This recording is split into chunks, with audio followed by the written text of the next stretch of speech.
अच्छा जनाब थोड़े नाल गल्लां दो त्रै शेयर करनियां मैं।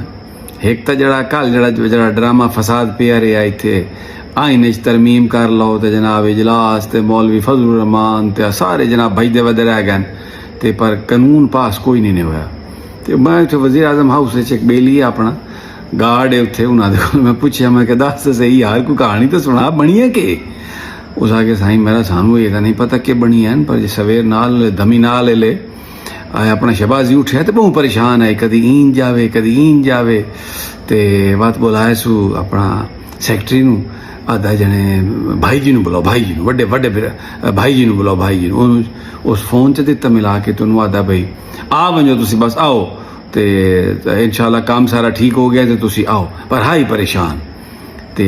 मियाँ आख्या अच्छा ठीक है पर मैं जने सुनता खलो मियाँ आख्या गल सुन अपना रोटी शोटी नहीं पकावनी एक तो दही भले का बंदोबस्त कर तो दूसरा मकई छलियां त्रै चार चंगियां बुना के रखनियां नहीं वो मैं खावनियां ते अपना अंब रखना अजीम चौसा उस आगे साईं मेरा वो लभदा नहीं होया कि नहीं ये मंगवा तो ये मैं खावना भी है तो मिल्क शेक ही पीवना जेह्ड़े शाम वेले वक्त मियाँ ही आ गया तो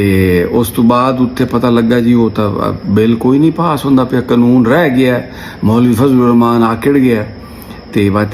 शहबाजी आख्या मियाँ साहब नू भाऊ जने तुसी चलो तो कोई गल करो वो नाल वाई ते मियाँ चुप करते बैठा ही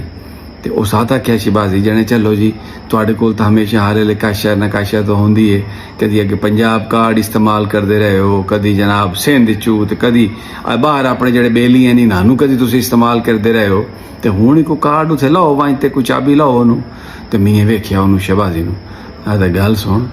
हूँ जेह्ड़ी तू हालत कर दी है ना उस तो बाद मेरे को आए जरा शनाख्ती कार्ड इस तो इलावा और कोई कार्ड ही नहीं बिल्कुल का ही नहीं तो बाद तो उन्हें जनाब उन्होंने फोन किया बिलावल नू उन्होंने आदन यार तू कोई काम अपना विखा उस जगह साईं मेरे को ही है बेनज़ीर का कार्ड है और तो उन कार्ड ही का ही नहीं काशा बिल्कुल तो वह जनाब बात उत्थे उस आख्या मौलवी आख्या ना इतने आने की लोड़ ही का ही नहीं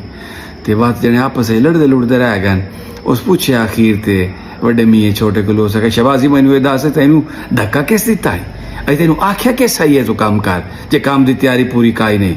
तो जने बड़ा लाल पीला होके उस आख्या मैं नहीं समझा मैं घर वहींदा पे लाहौर तो जनाब लाहौर निकल गया ये मैं आख्या मैं तुहाडे नाल दस्सां तुहानू